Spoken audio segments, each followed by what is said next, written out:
Buenos días, amada iglesia. Les invito en esta mañana que podamos abrir las Sagradas Escrituras en la epístola, en la carta a los Hebreos. En la carta a los Hebreos. Epístola a los Hebreos. ¿Sí?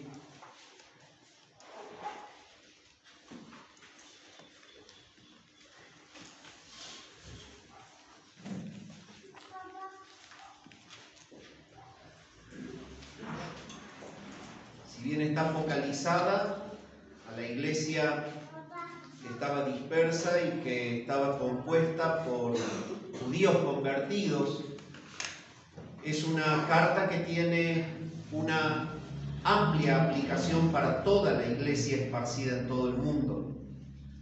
Y es maravilloso ver las enseñanzas tal como estamos justamente desarrollando, la manera en la que el escritor está abocado a mostrar la superioridad de Cristo frente a todos y a todo.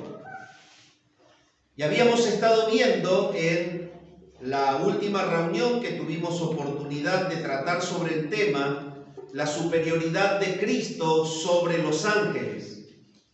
El escritor ahora, al mostrar la superioridad de Cristo sobre los ángeles, hace como una especie de paréntesis intermedio en el párrafo que vamos a tratar hoy y se dedica a mostrar cómo Cristo ha sido justamente determinado por el Padre como el Redentor del hombre y de todo lo que existe.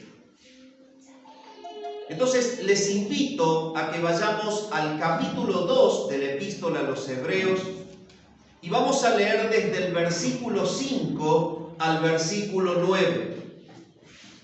Dice así: porque ¿a cuál de los ángeles dijo Dios jamás, mi hijo eres tú, yo te he engendrado hoy?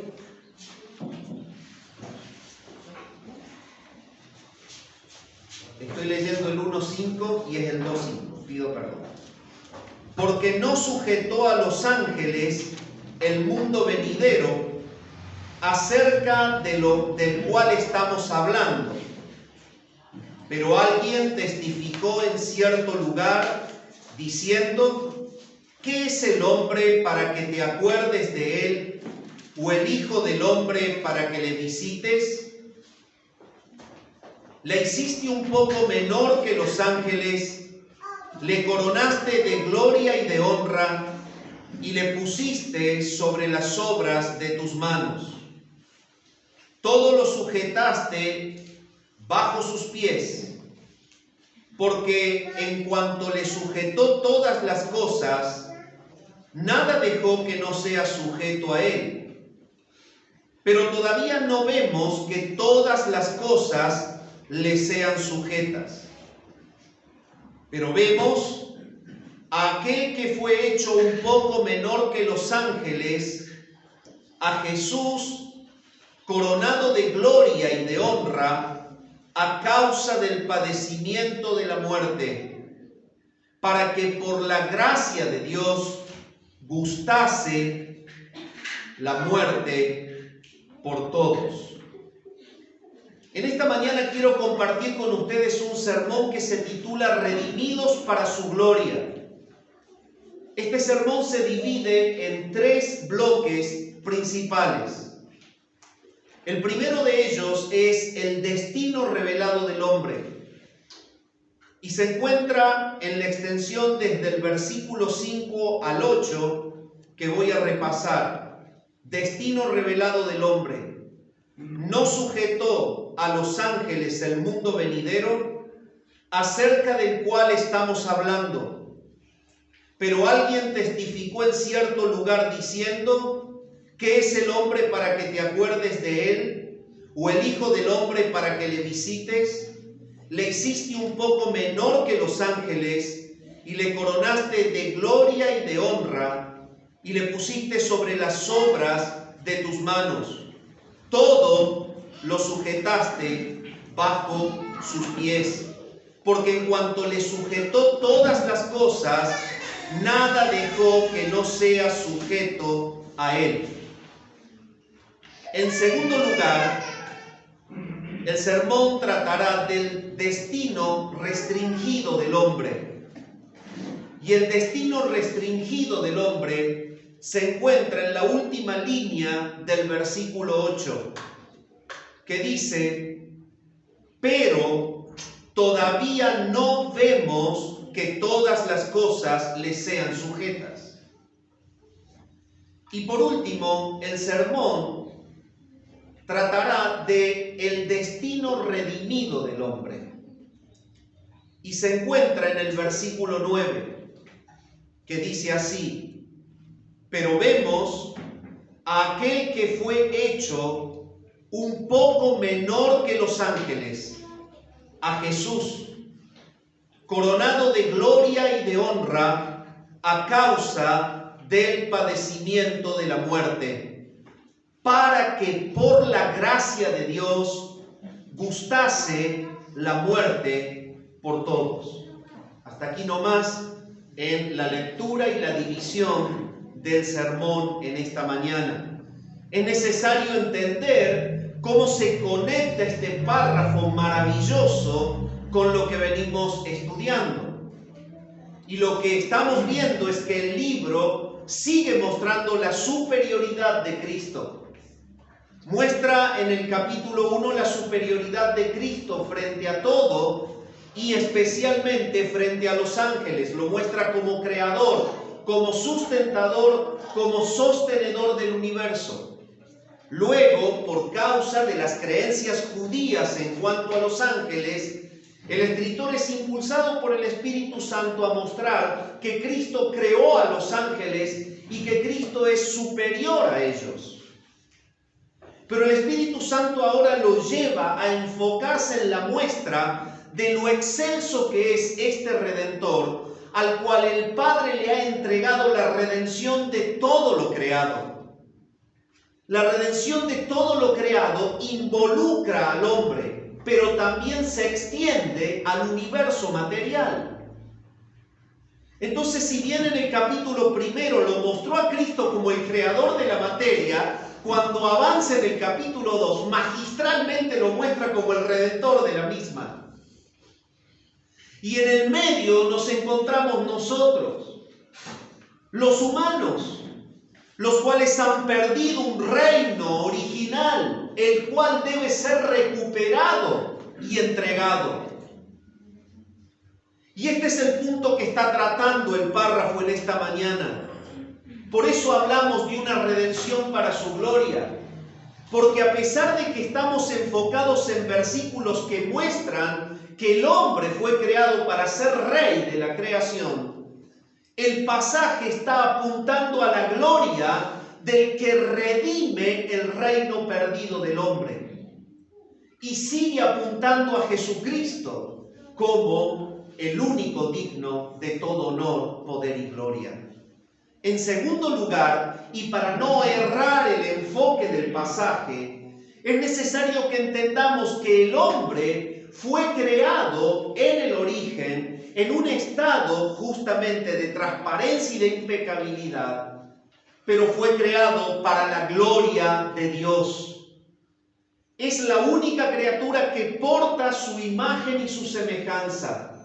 Y el propósito que Dios ha tenido en crear al hombre y hacerlo rey sobre la tierra es de que él porte la imagen y la semejanza de Dios y en el acto humano y natural de la procreación extender la imagen y la semejanza de Dios por toda la tierra, pero no para que el hombre se enaltezca en ser rey, sino que el propósito de Dios desde la eternidad es que el hombre, como siervo de Dios, portando su imagen y su semejanza, se expanda por la tierra para llenar la tierra de su gloria.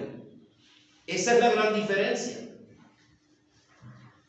Todo está ligado a la enseñanza del escritor a los hebreos.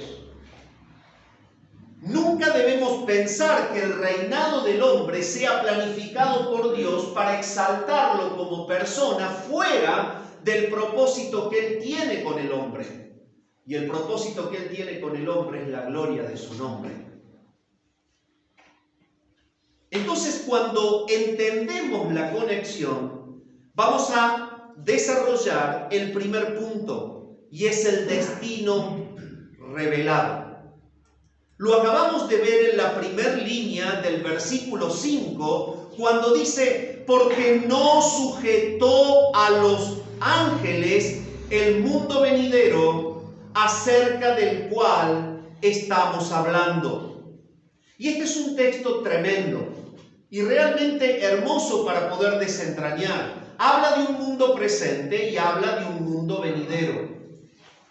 Y la palabra habla de que hay un creador soberano que tiene ligado al hombre como un propósito creacional justamente para sujetarle el mundo venidero.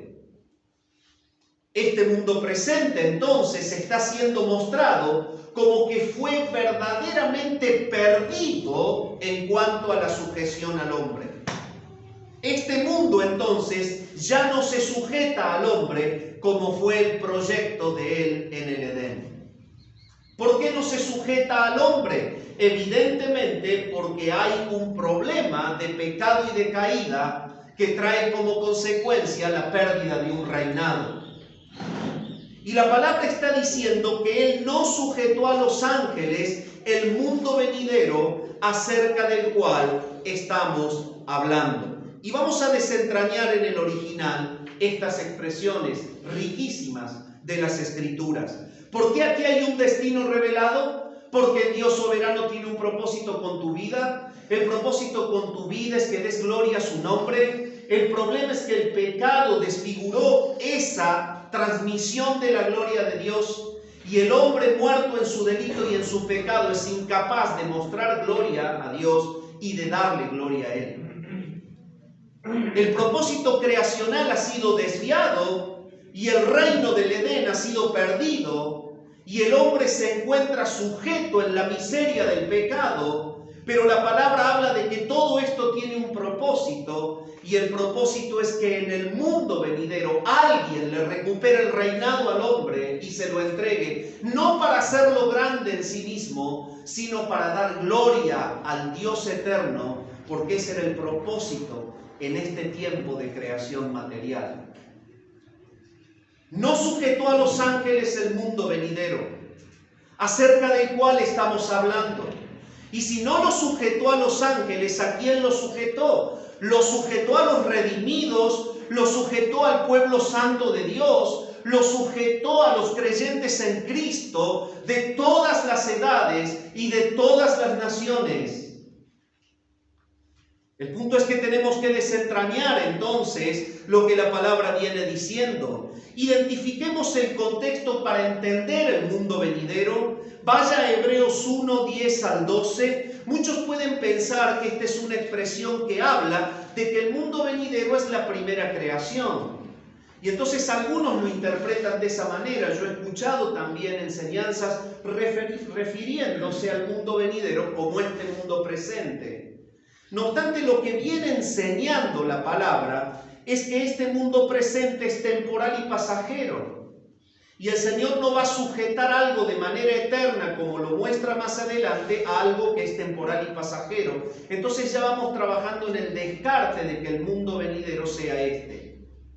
Cuando dice el versículo 10 del capítulo 1, y tú, oh Señor, en el principio fundaste la tierra, este mundo. Y los cielos son obras de tus manos, el universo que nos contiene. Ellos perecerán, mas tú permaneces. Y todos ellos se envejecerán como una vestidura, y como un vestido los envolverás y serán mudados. Gracias por el texto. ¿Qué estamos leyendo aquí? Estamos leyendo aquí que este mundo que usted ve va a dejar de ser como usted lo ve. La palabra aclara y le dice al lector que este mundo visible perecerá. Lo acabamos de leer. Y que todos ellos, haciendo alusión a la gran expansión de los astros, todos ellos se envejecerán como una vestidura y como un vestido los envolverás. Hay escrituras que muestran que los cielos serán enrollados como un pergamino. El punto es que debemos entender que si la gloria del Creador hizo que se expanda el universo con una simple orden de su voz, que un astro sea y el astro fue, que la luz esté y la luz fue, y que todo lo que proviene de la boca de Dios, que exterioriza el poder sobrenatural de Él, porque Él es Dios, con la misma boca y con la misma palabra Él los va a enrollar. Así como los expandió, así también se retraerán. El punto es que está mostrando que el Dios eterno tiene control y dominio sobre todo lo creado y que esta creación actual un día dejará de ser. Punto número 1. Para entender a qué se refiere el siglo venidero, debemos entender que este no es permanente, que este tiene un destino final. Pero si queremos ver el contexto cercano hacia adelante, en el mismo capítulo 2 dice en el versículo 10 lo siguiente: porque convenía aquel por cuya causa son todas las cosas y por quien todas las cosas subsisten, que habiendo de llevar muchos hijos a la gloria, perfeccionase por aflicciones al autor de la salvación de ellos. El versículo primero, el versículo 10 del capítulo primero nos habla de que este sistema va a envejecer y va a perecer, va a dejar de ser. El capítulo 2 y el versículo 10 habla de que el propósito de la creación del hombre es que Él quiere llevar hijos a la gloria. Ese es el mundo venidero que no perece. Esa es la eternidad que permanece. Y de esto está tratando el escritor a los hebreos cuando dice el mundo venidero acerca del cual estamos hablando. Oh, bendito Dios. Qué hermosa es la palabra y qué hermosa es la obra del Espíritu Santo a través de ella en cada corazón. Entonces, cuando enfocamos el párrafo en el contexto cercano, previo y el posterior, nos enfocamos en un mundo venidero. Y ese mundo venidero, en relación a lo que el párrafo dice, no es otra cosa más que la exaltación gloriosa de aquel que redimió todo el universo creado, que fue contaminado y que fue afectado por el pecado de Adán y de Eva. Y cuando vemos el mundo venidero, encontramos entonces un estado permanente de gloria final, en donde los santos con la trina deidad y los ángeles santos comparten una eternidad de gloria y de servicio y de trabajo para todo el emprendimiento celestial, y es una gloria interminable. Por lo tanto, el destino revelado del hombre se encuentra en estos versículos y lo estamos desarrollando. Entonces ya hemos aclarado que obviamente el mundo venidero del cual se está hablando es el que viene posterior a la destrucción de este sistema al final del presente siglo, en la segunda venida del Señor.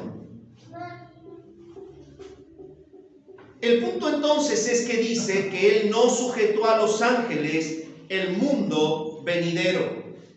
Cuando la palabra dice que no sujetó a los ángeles, la palabra sujetó en el original literalmente significa estar bajo un comandante.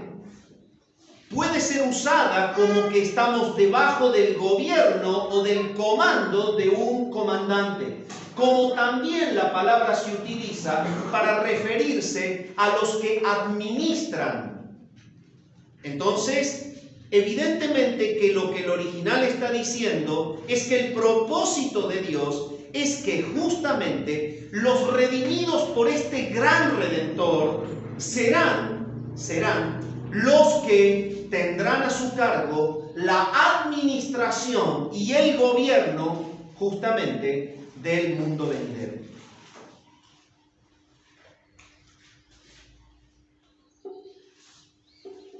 Lo maravilloso es que dice, no sujetó a los ángeles el mundo venidero. Entonces, este mundo venidero debemos desentrañarlo. Ya hemos encontrado el tema del párrafo, lo hemos vinculado con el contexto, hemos desentrañado que este mundo acaba, que el venidero es la gloria final y que Dios tiene planificado por la redención de su Hijo Jesucristo, porque ahí está el foco del párrafo, es exaltar a Cristo, no el reinado nuestro. Eso no vale de nada si no es para la gloria de Él. ¿Quiénes somos o nos creemos? El punto es que exalta al Redentor, porque esto que está deteriorado un día será hecho nuevo. Y la renovación no corresponde al esfuerzo del hombre. La renovación no corresponde al esfuerzo de la persona. La renovación es un acto celestial y glorioso, planificado por el que creó todo para la gloria de su nombre. El punto es que tenemos que desentrañar cuál es ese mundo. Cuando el original se refiere a mundo, siempre debe ser delineado en su contexto, porque la palabra mundo, cuando no es analizada en su contexto, trae muchas complicaciones hermenéuticas y de exégesis. El punto es que hay tres términos que se traducen al castellano desde el griego como mundo. El primero de ellos es cosmos, que se refiere al sistema universal. El segundo de ellos es aión, que se refiere a las edades del sistema universal, los siglos. Pero el tercero se refiere a una tierra habitada, tiene relación el mundo con los seres humanos. Y esa palabra es oikoumene. Eso es mundo en relación a las personas. Y resulta ser que este pasaje está hablando de mundo con el término oikoumene. No dice ni cosmos ni dice aión. Por lo tanto, la palabra está diciendo que no sujetó a los ángeles el nuevo mundo habitado venidero.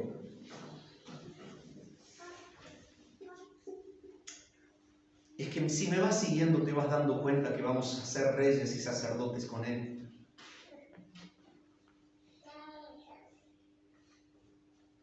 ¿Y que es un acto de pura gracia? Entonces la palabra está hablando de que hay un mundo venidero planificado para la gloria de su nombre, en donde el Señor, que será el Rey de Reyes, eso es muy importante, y el Señor de Señores, estará guiando y estará reinando sobre este nuevo mundo de cielos nuevos y de tierras nuevas, en donde mora la justicia, y los suyos bajo su reinado reinarán en él. Y es que el propósito de Dios es que Él no sujetó a los ángeles el mundo venidero acerca del cual estamos hablando. Pero cuando hacemos un contraste para entender y qué de los ángeles y de su influencia hoy, solo como un paréntesis digo que los ángeles tienen cierta función de gobierno en este mundo actual, pero que no lo tendrán en el venidero. Ángeles caídos, por ejemplo, que están bajo el liderazgo de su líder, que es Satanás, tienen influencia en el mundo actual. Por ejemplo, si tú tomas Efesios capítulo 2, vas a ver que los hombres son impulsados a pecar porque siguen al espíritu que opera en los hijos de desobediencia. Y este espíritu es un espíritu diabólico. Y el humano peca porque hay seres angelicales caídos y rebeldes que están trabajando sobre esto. Cuando tomamos la palabra podemos encontrar en el Antiguo Pacto, en el libro de Daniel, que un demonio, el príncipe de Persia y de Grecia, obstaculizaron por un cierto tiempo al arcángel Gabriel, que es el transmisor de los mensajes, y no querían dejarlo llegar a la tierra para dar la información a Daniel. Pero un arcángel protector, que es Miguel, que obra a favor de mi pueblo, dice la Biblia, él me defendió y yo pude llegar. La palabra muestra que hay una obra angelical en donde tienen cierto poder y gobierno ángeles, que son caídos, y ángeles santos bajo la voluntad y la orden de Dios. Entonces, en este siglo sí podemos ver que hay actividad angelical en un cierto grado conferido de autoridad, pero la palabra claramente muestra en 1 Pedro 3:22 que a Cristo están sujetos ángeles, principados y autoridades. No obstante, cuando seguimos viendo el destino revelado del hombre, más adelante la palabra nos dice en el versículo 6: pero alguien testificó en cierto lugar diciendo, ¿qué es el hombre para que te acuerdes de él? ¿O el hijo del hombre para que le visites? Cuando estamos frente a esta escritura, se estremece nuestro corazón, porque hay como una pregunta retórica que está diciendo, ¿qué has visto en el hombre para que tengas pensamiento favorable para con él? El punto es que está citando a la expresión de David en el Salmo 8, desde el versículo 4 al 8. Y cuando dice, ¿qué es el hombre o el hijo del hombre para que te acuerdes de él? No está refiriéndose al hijo del hombre, Cristo, está refiriéndose a los hombres y a su descendencia. El punto es que él está exaltando la gracia de Dios inclinada a favorecer a la raza humana. Cuando la palabra dice, ¿qué es el hombre o el hijo del hombre para que te acuerdes de él? Lo tenemos que vincular justamente con el versículo 16, que es la parte aclarativa y es la respuesta en el mismo pasaje. Porque ciertamente no socorrió a los ángeles. No socorrió a los ángeles. Dice que él socorrió a la descendencia de Abraham. Y este acto de socorrer, si tú me vienes siguiendo, es justamente lo que la Escritura está mostrando aquí.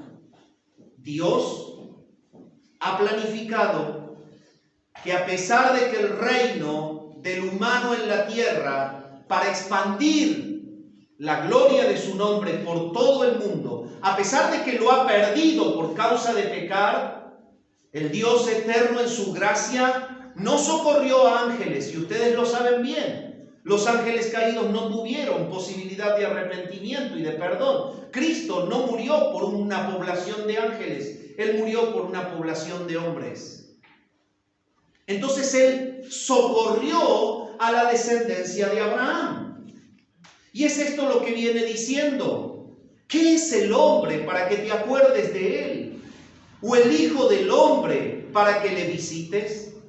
El hecho de que diga hombre e hijo del hombre se refiere a la descendencia de Abraham, se refiere al pueblo santo identificado bajo la fe de Abraham, como habla Gálatas en el capítulo 3. Entendemos entonces que esa descendencia de Abraham es redimida por el gran Redentor, para que al ser enrollado el cielo y al ser quemada la tierra, esa población de hombres salvados por gracia y redimidos por Cristo reinen en el mundo venidero. Ese es el cielo, si alguna vez te interesaste en saber qué es el cielo. Y esto es algo tremendo, estremecedor, digno de llevarnos en esta mañana a postrarnos para la gloria de su nombre en adoración. Algunos piensan que el cielo es un lugar etéreo, donde todo será espiritualidad. Sin embargo, nuestros cuerpos glorificados pueden mutar de la materia a la gloria. Y no tenemos en claro cómo Dios va a hacer el mundo venidero, acerca del cual estamos hablando. Pero sí podemos confirmar por la palabra que al atravesar la resurrección, nuestros cuerpos glorificados serán adaptables a su idea del mundo venidero. Usted me dice, ¿habrá plantas, habrá animales? Y por ciertas escrituras, casi te diría que sí. Pero no van a ser iguales que ahora, porque el mundo va a estar totalmente renovado. Y ese es el mundo venidero. Y ese es el cielo. Evidentemente que la palabra está mostrando justamente esto. Dice que se acordó de los hombres que Él tuvo en su memoria bendecir al hombre y entonces lo visitó en gracia. Él lo visitó en gracia porque ellos perdieron el reinado y porque quedaron sumidos en la profunda caída y en la más absoluta muerte espiritual, totalmente incapacitados de regresar por sus solos medios a Dios.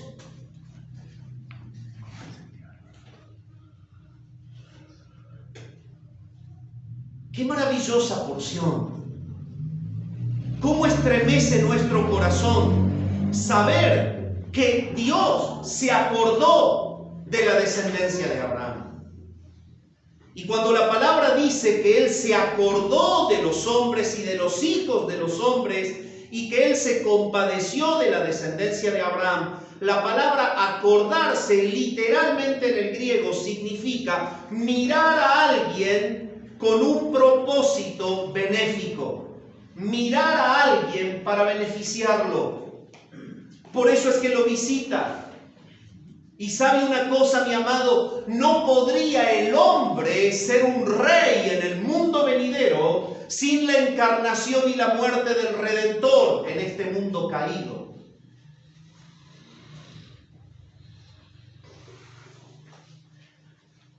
Cuando seguimos avanzando, dice, le hiciste un poco menor que los ángeles.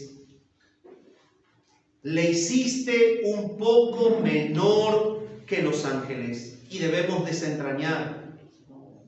El versículo 7 no se está refiriendo a que el humano tenga algún grado de calidad menor en cuanto a lo espiritual. ¿Por qué dice que le hizo menor? ¿Porque lo ama menos? Bueno, la Biblia está contradiciendo esa posible idea. Porque si lo amara menos, si hubiese compadecido de los ángeles caídos que Él amaba más, y hubiesen podido ser salvos. Pero no pasó eso.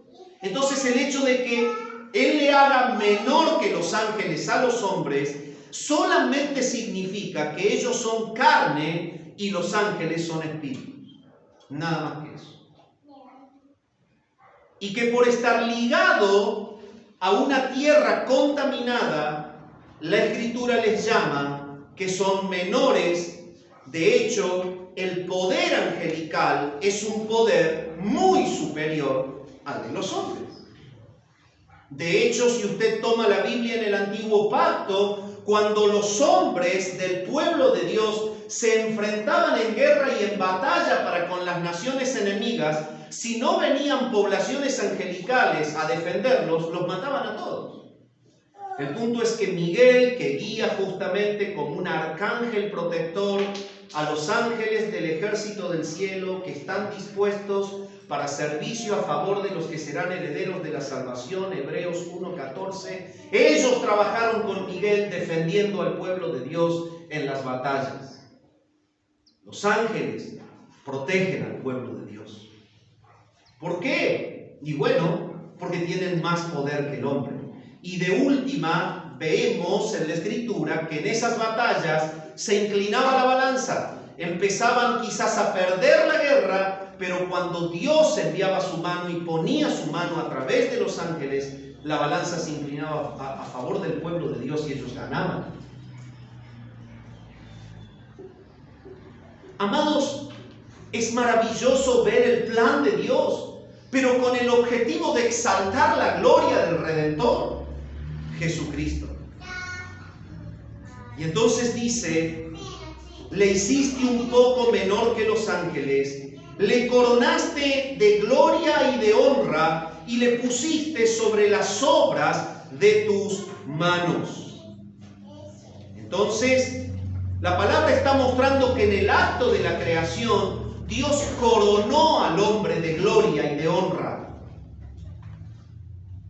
Lo puso a ese ser que portaba la imagen y la semejanza suya, con inteligencia, con capacidad, con voluntad y capacidad de producir y de hacer. Lo puso como el rector de la tierra creada. Pero lo maravilloso es que la tierra creada se sujetaba a él.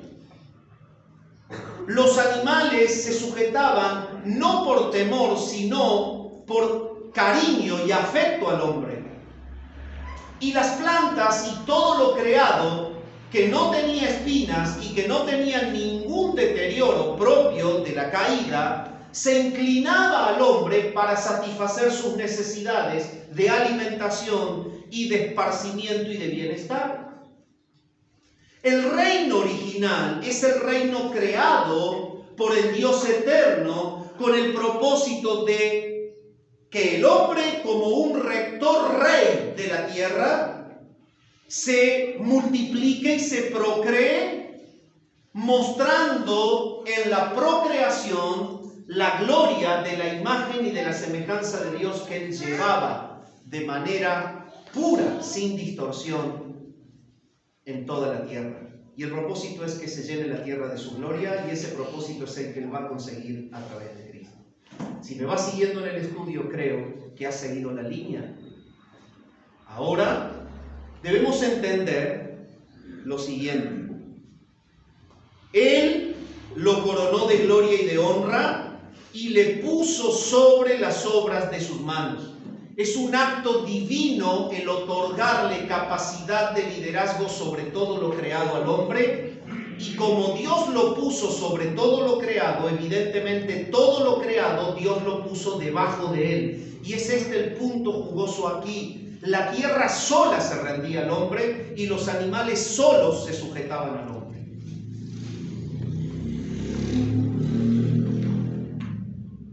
No obstante, la palabra nos habla de que aún no vemos que todo le sea sujeto. Y en esta mañana, para cerrar el primer punto, la palabra nos está llevando, mis amados, a la conciencia plena de que somos creados para la gloria de Dios. Y que el propósito principal de la creación del hombre como portador de la imagen y de la semejanza de Dios es que su imagen semejante llene la tierra. Y mi llamado en esta mañana es a la iglesia bíblica en este lugar y en los lugares que nos acompañan, para llamarlos en nombre del Señor a que entiendan que cada día que viven y que cada actividad que hacen y que cada lugar que frecuentan debe dejar un sello, debe dejar una marca, y esa marca debe ser la gloria de Dios.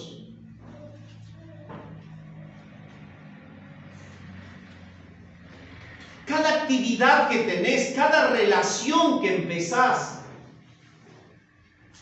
cada obra que haces, cada lugar que frecuentás, como un portador de la imagen semejante de Dios, debe imprimir un sello, el sello de mostrar al Dios Santo, Todopoderoso, que cambia vidas, que nos hace nuevos.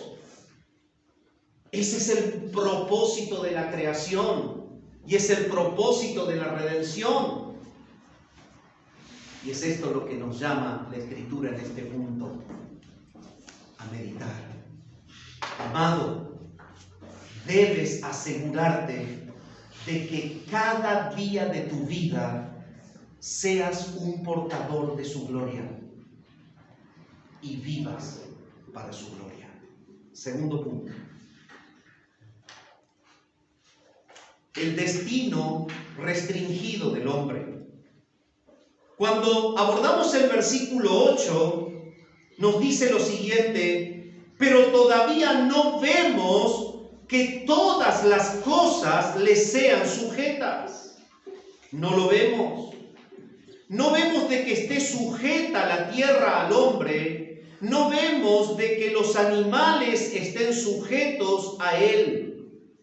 La creación original, que se rendía voluntariamente por un acto divino de sumisión al hombre como el rey rector de la creación, ha sufrido justamente la contaminación de la caída de Adán y de Eva.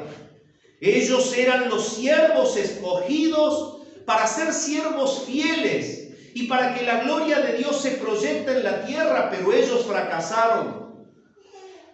Y así como ellos fracasaron, Dios escogió a una persona, Abraham, para establecer un pueblo y retrasladar la misión del hombre y de la mujer fracasados en el Edén a una misión de un pueblo propio que fue levantado para su gloria. Pero, oh sorpresa, termina el Antiguo Testamento y ese pueblo levantado para su gloria queda sumido y contaminado en la mentira y en el engaño de Satanás. El pueblo de Dios dispersado en las naciones gentiles, invadidos y destruidos por las naciones paganas, y ellos adorando en los lugares altos a Moloc. Es por eso que la Escritura llega al Nuevo Testamento mostrando al siervo de Jehová. Él es el siervo fiel. Él es el que tomó el lugar de Adán y de Eva. Así como el primer Adán es el que nos sumerge en la muerte, el postrer Adán es el espíritu vivificante. Y ahora que Él ha ascendido a la gloria, nos ha dejado por la llegada del Espíritu Santo la posta a la iglesia. Fracasó Adán, fracasó Israel. El siervo fiel no fracasó y la iglesia no debe fracasar.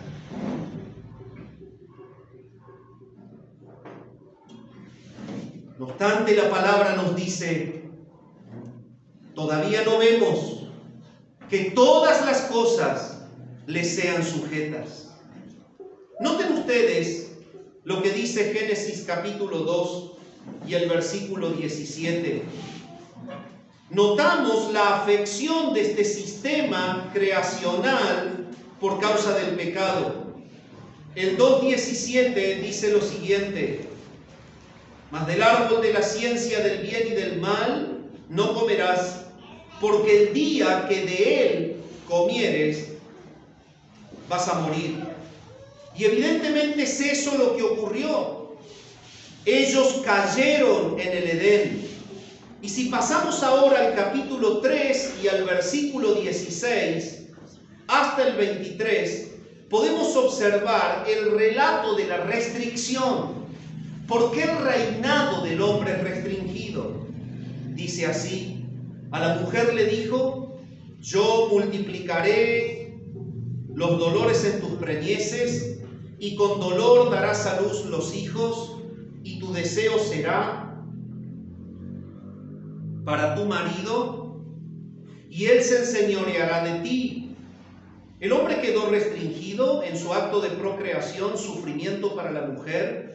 Quedó restringido en la relación de hombre y mujer, hay una disputa por el poder. Todo esto es producto del pecado. El hombre quedó restringido en ese reinado en la tierra porque no estuvo nunca más bien por sí solo y porque la tierra dejó de ser favorable para con él.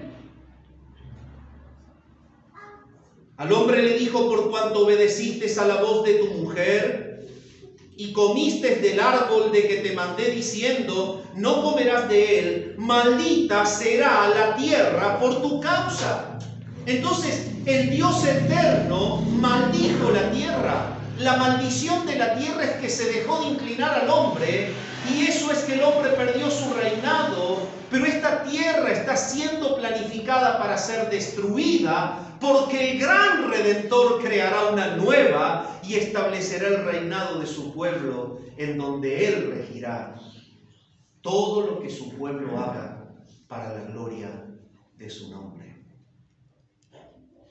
Qué maravillosa es la palabra. ¿Qué dice Génesis? Ahora la tierra va a ser maldita por tu causa y con dolor vas a comer de ella todos los días de tu vida.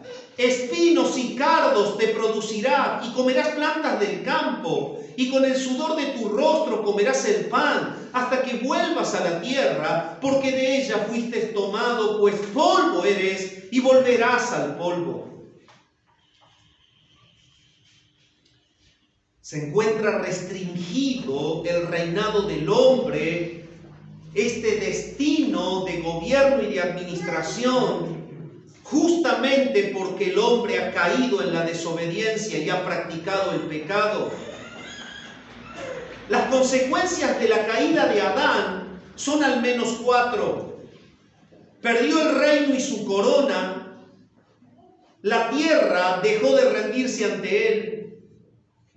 Experimentó asesinatos familiares, experimentó pecados sexuales, incesto, poligamia. Y por causa de la caída, la tierra maldecida muere al lado de él. Ha sido restringido el reino, mis amados. Estamos en una tierra que usa del hombre y lo explota bajo un sistema que es destructivo, explotador. El hombre perdió su libertad espiritual. El hombre perdió su contacto y su comunión. El pecado lo separa de Dios. El reinado está restringido por la caída. No en vano la palabra habla en 1 Juan capítulo 5 y versículo 19 que el mundo entero está bajo el maligno. El Señor está permitiendo todo esto y lo permite porque Él tiene un plan de redención. Él permite que este tiempo actual esté bajo el maligno, pero Él tiene planificado juzgar al maligno, juzgar a los impíos y rehacer cielos nuevos y tierras nuevas para que su pueblo vuelva a reinar. Romanos capítulo 8 nos dice lo siguiente. Romanos capítulo 8. El versículo 19 y 20. Porque el anhelo ardiente de la creación es el aguardar la manifestación de los hijos de Dios. Porque la creación, dice, fue sujetada a vanidad. Cuando Génesis dice, maldita será la tierra por tu causa, esa maldición es haber sujetado el sistema actual a vanidad. No por su propia voluntad, dice Pablo escribiendo a los romanos, sino por causa del que la sujetó en esperanza. Hay una causa de redención. El pecado entró y el hombre cayó y el servicio conferido por Dios fracasó, como fracasó Israel. El siervo justo y fiel, Jesús, lo cumplió. Y seguimos avanzando en esta tierra maldecida como aquellos que estamos llenos del Espíritu de Dios para mostrar la luz de Dios y predicar de Cristo. Somos nosotros quienes estamos ahora en este tiempo de tierra maldecida. ¿Pero qué dice la palabra? Dice que esto tiene un propósito, es sujetar la tierra a esperanza. ¿Y cuál es esa esperanza?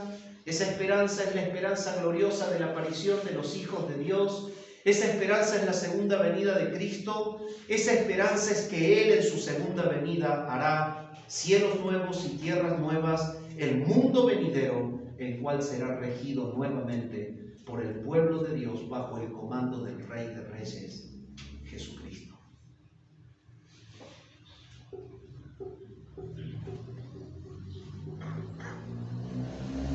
En el versículo 21 y 22 lo podemos leer. Porque también la creación misma será libertada de la esclavitud de corrupción a la libertad gloriosa de los hijos de Dios. Porque sabemos que toda la creación gime a una y aún está con dolores de parto hasta ahora, y no solo ella, sino que también nosotros mismos que tenemos las primicias del Espíritu. Nosotros también gemimos dentro de nosotros mismos, esperando la adopción, la redención de nuestro cuerpo. Eso ocurre en la segunda venida, ocurre en la resurrección. Porque en esperanza fuimos salvos, pero la esperanza que se ve no es esperanza, porque lo que alguno vea, ¿qué esperar? Es que nosotros esperamos su segunda venida. Esperamos la renovación del sistema universal. Creemos, como nuestro hermano el apóstol Pedro dijo, creemos que Él construirá cielos nuevos y tierras nuevas donde mora la justicia. ¿Cuál es la implicación, mi amado hermano, de este segundo punto? La implicación es que debemos en esta mañana rendirnos ante el Señor, y si hay pecado no confesado, entender que este fue el motivo de que un reino se pierda y de que una tierra se corrompa. Y si hay pecado en tu corazón como iglesia de Cristo, ríndeselo al Señor en esta mañana. Qué hermoso es cuando nuestra vida cristiana es arrepentimiento. Qué bien me hizo ayer pasar la revista de mi vida y quebrarme ante Dios. Y decirle, Señor, no soy nada. Perdóname, Señor. Perdona mi pecado. El propósito tuyo ha sido glorificar tu nombre con mi vida. Qué malo soy. Perdóname, Señor.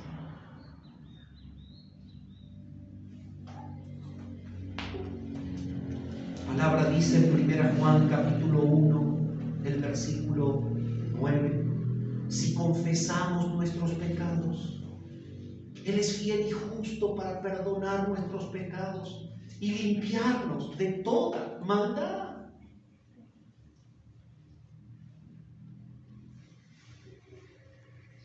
Es que cuando entendemos que fuimos creados para su gloria, no tenemos más que caer quebrados cuando abrigamos el pecado que destruyó un reinado original.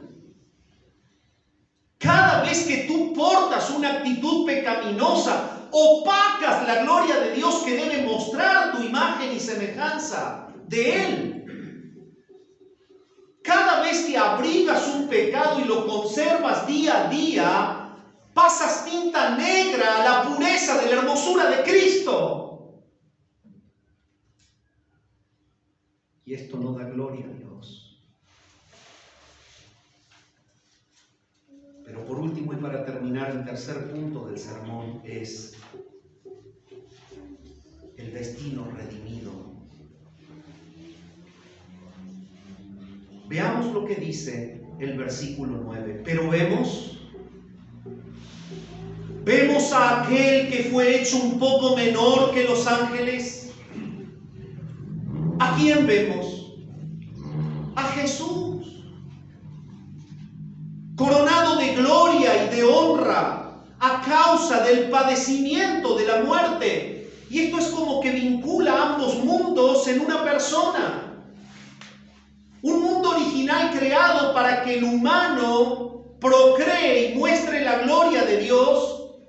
Un mundo caído, un encargo fracasado, muestra a este hombre que fue hecho menor que los ángeles ahora a la par de otro hombre que ha dicho el capítulo 1 que es creador del mundo, y este es Jesús. De hecho, el libro está vinculando ambas realidades. La única manera de redimir el mundo caído por culpa del hombre es que el Dios Hijo se haga hombre para redimir al mundo caído. Y es por esto que dice en el versículo 9, vemos a aquel que fue hecho un poco menor que los ángeles.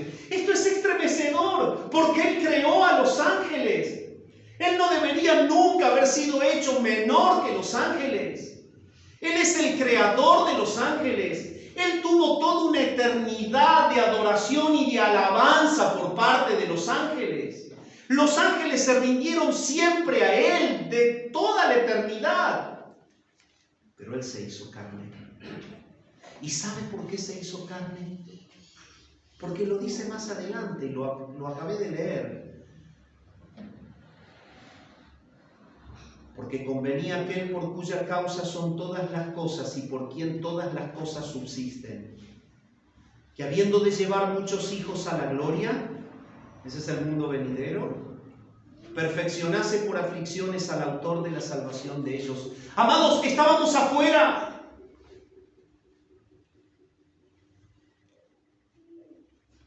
El problema del hombre no significa tener una pérdida de sintonía con el Creador.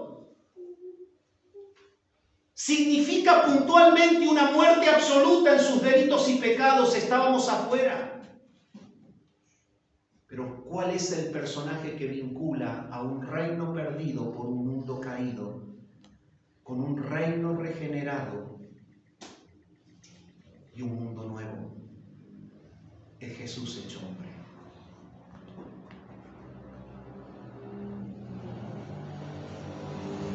No se puede superar la muerte espiritual sin Cristo.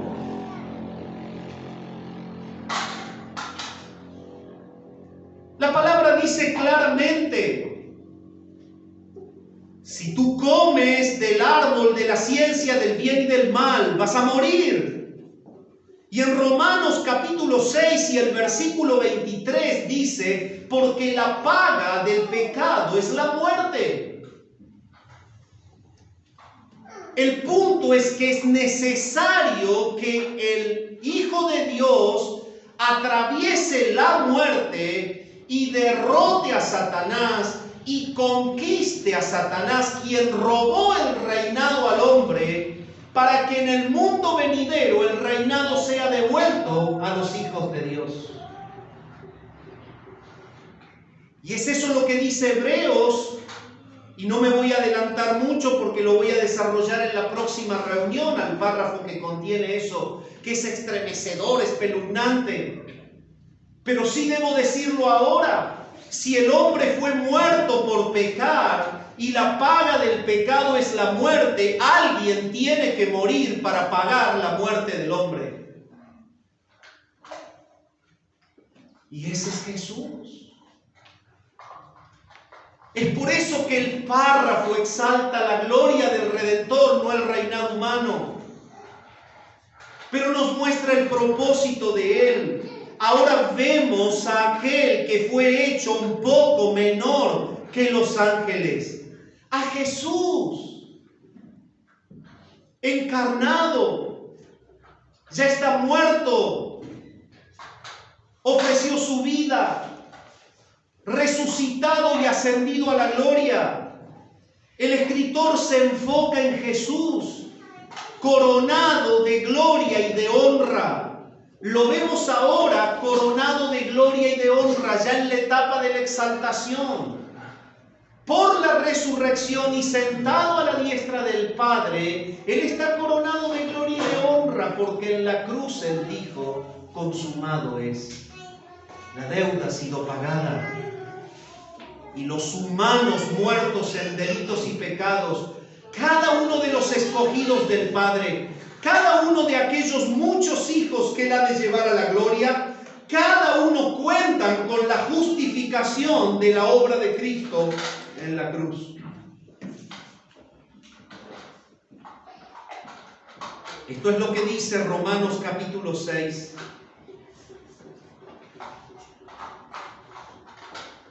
El versículo 5 al 11, te invito a que lo podamos leer. Romanos, el capítulo 6, el versículo 5 al 11. Porque si fuimos plantados juntamente con Él en la semejanza de su muerte, este es el que fue hecho poco menor que los ángeles. Él se hizo hombre, la única forma de poder atravesar la muerte, porque la muerte reina en el mundo de los hombres. Y quien quitó el reinado al hombre y lo invadió es Satanás, que introdujo el pecado. Y la paga del pecado es muerte. Por lo tanto, la palabra dice que si fuimos plantados juntamente con Él en la semejanza de su muerte, así también lo seremos en la de su resurrección. ¿Qué está queriendo decir aquí? Está queriendo decir que al haber sido llevados por el Padre a Cristo, quien es el sustituto santo y quien muere por el pecador en la cruz, nosotros somos plantados juntamente con Él en su muerte. Los que creen en Cristo han muerto a la vieja naturaleza. Los que creen en Cristo mueren al pecado. Los que creen en Cristo mueren crucificados con Cristo. Pero de la manera en que morimos con Él, dice Romanos, también seremos juntamente identificados con Él en su resurrección. El hecho es que al morir con Cristo, la muerte ya no tiene poder sobre nosotros. El hecho es que cuando creemos en Cristo, hay plena satisfacción por parte de Dios en su obra y Él perdona nuestro pecado. Y el hecho es que vamos a resucitar como Cristo resucitó. Sabiendo esto, que nuestro viejo hombre fue crucificado juntamente con Él para que el cuerpo del pecado sea destruido, a fin de que no sirvamos más al pecado, porque el que ha muerto ha sido justificado del pecado. Y si morimos con Cristo, creemos que también viviremos con Él, mundo nuevo, gloria eterna. ¿Te das cuenta lo que dice Hebreos? Enfoca la cámara en aquel destino redimido.